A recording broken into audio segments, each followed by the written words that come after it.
O Senhor esteja convosco. Ele está no meio de nós. Proclamação do Evangelho de Jesus Cristo segundo Mateus. Glória a vós, Senhor. Naquele tempo, partindo dali, Jesus viu um homem chamado Mateus, sentado na coletoria de impostos, e disse-lhe: segue-me. Ele se levantou e seguiu a Jesus. Enquanto Jesus estava à mesa em casa de Mateus, vieram muitos cobradores de impostos e pecadores, e sentaram-se à mesa com Jesus e seus discípulos. Alguns fariseus viram nisso e perguntaram aos discípulos: por que o vosso mestre come com os cobradores de impostos e pecadores? Jesus ouviu a pergunta e respondeu: aqueles que têm saúde não precisam de médico, mas sim os doentes. Aprendei, pois, o que significa: quero misericórdia e não sacrifício. De fato, eu não vim para chamar os justos, mas os pecadores. Palavra da salvação. Glória a vós, Senhor. Podemos sentar. Nós ouvimos aqui hoje a palavra religião de várias formas. Ouvimos lá na primeira leitura que, de certa forma, Oséias, olhando aquele povo que estava fazendo apenas um rito externo, ele diz: não, esse rito não agrada a Deus. Não basta fazer oferta, sacrifício externo, se não mudar o coração. E aí ele diz: o Senhor prefere mais misericórdia do que sacrifícios e holocaustos. Por que o profeta Oséias fala isso? Porque o povo estava sendo ameaçado pelo império da Síria. E a Síria era uma forma de oprimir o povo. E o povo então percebeu que essa opressão estava sendo vista por causa da dureza do vosso coração. E que eles não estavam levando uma vida adequada. Ou em outras palavras, eles não estavam realmente servindo a Deus como deveria servir. E qual era a forma deles servirem a Deus? Praticar os ritos. Fazerem os ritos certinho. Se eles fizessem os ritos errados, Deus então poderia estar castigando. Nós percebemos que a função da religião, e aqui quando nós falamos religião, nós temos que pegar o seu significado. Religião vem de religare, dessa palavra latina, que significa ligar o homem a um ser superior. No caso, o homem a Deus. Então a religião tem essa função. Fazer com que nós, que perdemos a amizade com Deus, sejamos novamente religados a Deus. Lembra quando Jesus olhou para Pedro e disse: tu és Pedro, tu és pedra, sobre ti edificarei a minha igreja, e tudo que você ligar ao céu será ligado, e tudo que você desligar será desligado. É o papel da igreja, é o papel da religião. Só que nós não podemos ficar apenas naquilo que a religião é composta. Por exemplo, dos ritos. A nossa missa, por exemplo, ela é um ritual. E isso não pode ser mudado. Né? Talvez alguns até acham um pouco metódica. Mas não, é o rito da missa. E quanto mais a gente vai conhecendo o rito, mais ele vai sendo celebrado em nós. E aí tudo há uma conexão. Né? Dentro de uma celebração eucarística, dentro de uma construção, por exemplo, de um templo, já falei isso em alguns momentos, mas é bom sempre recordar que quando a gente se constrói uma igreja, não basta levantar 4 paredes e colocar uma porta. É preciso identificar os espaços que existem nela, e esses espaços nos ajudam a rezar. Eu estou indo ajudar nas confissões lá na catedral, às terças-feiras, né? De vez em quando eu vou lá. Eu estava reparando uma coisa. Quando você está fora da igreja, dá um barulho terrível. Você entra lá dentro, parece um silêncio. Por quê? Porque foi um espaço pensado. A acústica daquele lugar prepara a oração. Por isso que nós precisamos ser muito cuidadosos, né? Quando nós vamos mexer, vamos fazer algo do sagrado. Isso aqui é sagrado. Não sei se na história, e aí é culpa minha por não ter lido isso ainda.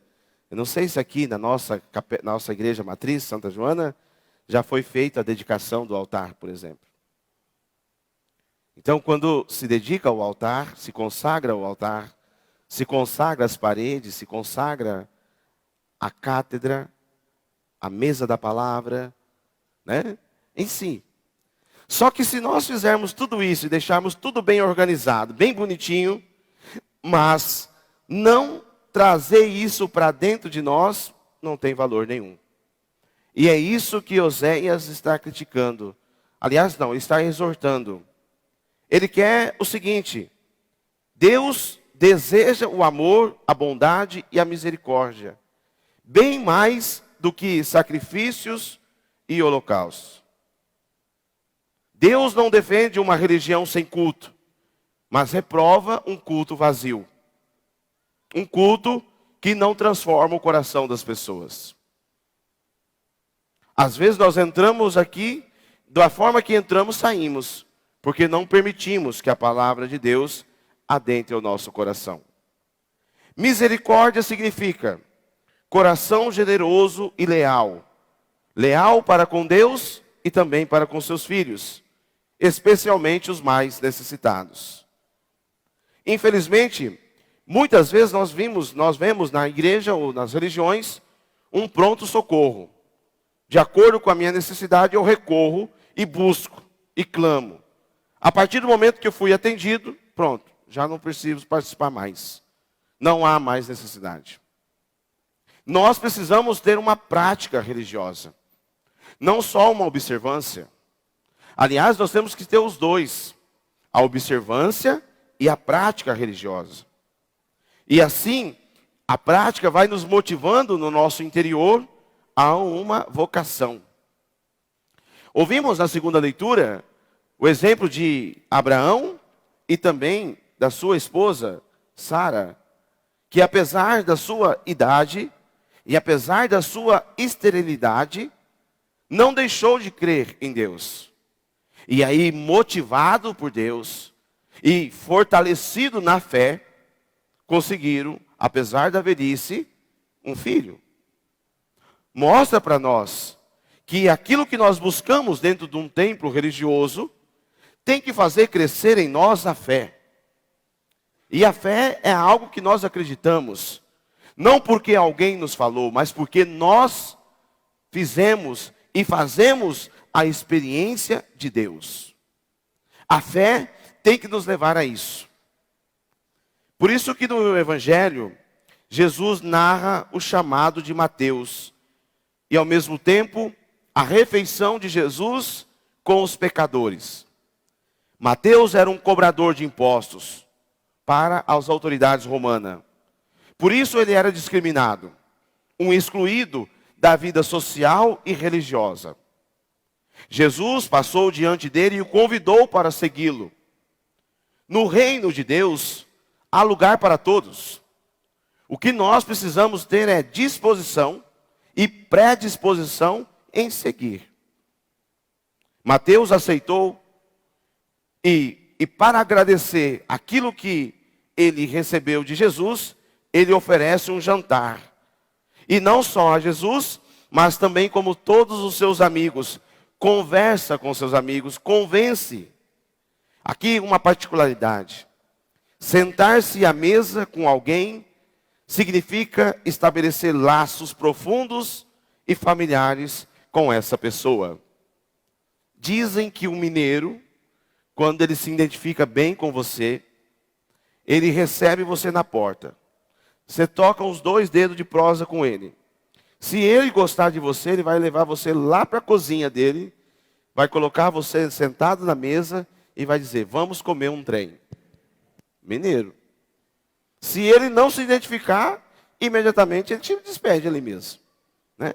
Todo mineiro é muito hospitaleiro. Né? Ele convida. Então, sentar à mesa, que muitas vezes nós não fazemos nas nossas casas.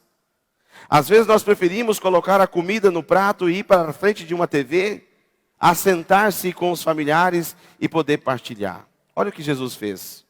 Ele sentou com os cobradores de impostos, com os amigos e ceou-se, tomou a refeição. Numa refeição nós conversamos de tudo, não é? Quando a gente senta em volta de uma mesa, a gente partilha tudo. A gente partilha a nossa vida. E se não fazemos isso, estamos perdendo tempo. A refeição se torna mais saborosa quando nós vamos identificando um pouco com o outro e o outro também vai se identificando conosco. Partilhar é algo muito importante. Os bons, que no caso, no Evangelho, se identifica como os fariseus, ou como nos dias de hoje, os homens e mulheres que se acham mais santos e melhores do que outros, porque estão dentro de uma organização religiosa, ou porque têm uma prática religiosa, criticaram e continuam criticando a atitude de Jesus junto aos seus discípulos. Por que o vosso mestre come com os cobradores de impostos e pecadores? Por que será que eles não perguntaram para Jesus diretamente? Preferiram buscar os amigos de Jesus. E aí é o próprio Cristo que se encarrega de responder. Eu não vim para os doentes, eu não vim para os bons, mas eu vim para os doentes. São as pessoas doentes que precisam de médico. Se nós identificarmos isso na nossa ação pastoral, na nossa ação comunitária, nós vamos estender mais a mão do que julgarmos. Nós vamos ser muito mais abertos ao outro do que fecharmos o nosso próprio grupo. Nós não somos exclusivistas. Nós temos que ser pessoas que incluem o outro. E às vezes o outro pode até ser diferente de nós. E aí está a beleza da nossa igreja. Acolher a todos. Né? Tomai todos e comei. Este é meu pão, este é meu sangue, este é meu corpo que é dado por vós. E aí, citando as palavras de Oséias, Jesus afirma, eu quero misericórdia e não sacrifício. E se nós racharmos a palavra misericórdia no meio, nós vamos entender miséria. Então Jesus, ele vem na nossa miséria, ele vem ao encontro da nossa miséria, que são os nossos pecados, que são as nossas fragilidades, e nos levanta, e nos coloca de novo no mesmo caminho. A proposta é feita para todos. Vem e segue-me. Nesse caso, Mateus. Nos dias de hoje, cada um de nós. E as palavras de Jesus, e o gesto dele, evidencia a compaixão de Deus, que elimina todas as exclusões e abre as portas da salvação a todos. Só que tem uma coisa, a proposta da salvação era para todos, mas quem se deseja salvar tem que escolher. Porque senão a gente cai num laxismo. Ah, então eu sou salvo, então eu não preciso fazer nada. Não, eu preciso merecer, eu preciso buscar. E a preferência de Cristo é pelos pecadores. Por isso que em toda a missa nós pedimos perdão. Por isso que muitas vezes nós chegamos aqui com a nossa cabeça baixa, indigno de participar. Que bom que nós temos essa coragem de estar aqui. Nós não estamos aqui porque somos melhor do que os que estão lá fora. Pode ser que nós sejamos até piores. E nós necessitamos e precisamos da misericórdia de Deus. Muitas vezes, amados irmãos e irmãs, nós somos tentados. E por causa dessa tentação, nós achamos que, porque eu sou um bom dizimista, porque eu venho à igreja todo domingo, porque eu participo de algum movimento, porque eu faço oferta de alguma coisa para o outro, ou porque eu faço um monte de coisas boas, eu já estou salvo. Eu já me sinto satisfeito. Opa! Não. Temos que tomar cuidado com isso. Porque quando eu me sinto assim, eu ocupo o lugar de Deus. Nós estamos aqui porque somos necessitados. E quando não, achamos porque vamos aqui, fazemos isso, fazemos aquilo, somos melhores do que os outros. E hoje de manhã até eu dizia isso. Quantas pessoas, talvez, quando são inseridas na vida de comunidade, e por não ter uma certa caminhada de comunidade, não conseguem corresponder, entre aspas, àquilo que a comunidade espera. E por isso, falta no meio de nós acolhida. Uma coisa que Jesus mostra no Evangelho de hoje, algo fundamental para a nossa vida de comunidade, a acolhida. E para acolher, eu não posso acolher só aquilo que me faz bem. Eu tenho que acolher também os erros e as falhas dos outros. Porque a partir daí a gente estabelece uma relação. E estabelecendo uma relação, a gente cresce como comunidade. Tomemos cuidado para não sermos tentados, acharmos que nós já somos superiores e que somos melhores. E nós possamos, cada dia, aos poucos, ir nos convertendo, ir mudando o nosso coração e tendo uma diferença na nossa vida espiritual. Assemelhando-se ao comportamento de Cristo e não dos fariseus. E aí nós podíamos nos questionar também. O nosso modo de ser hoje, dentro da igreja, atrai ou afasta as pessoas? E por que será? O que nós ainda não conseguimos identificar? Por isso estamos aqui. Porque somos realmente necessitados do amor de Deus. E quando a gente tem esse amor de Deus, a gente não só guarda para si, mas como a gente também dá ao outro. A gente oferece ao outro. E quando a gente oferece ao outro, a gente oferece em forma de acolhida, de inclusão e não de exclusão. Jesus veio para que todos tenham vida. Ele vai dizer isso lá no Evangelho de João. E para que todos tenham vida em abundância. E se isso não está acontecendo, é porque nós estamos sendo fariseus. Apenas cumpridores de ritos, ou de práticas religiosas, ou de devocionismo que não nos leva a uma missão, que não nos leva a uma transformação. A fé que nós buscamos todos os dias tem que fazer com que nós sejamos melhores. E, consequentemente, nós também possamos melhorar o meio onde as pessoas vivem. É por isso que estamos aqui. Porque nós queremos ser melhor. Nós queremos buscar e aproximar do perfeito, que é Deus. Louvado seja nosso Senhor Jesus Cristo.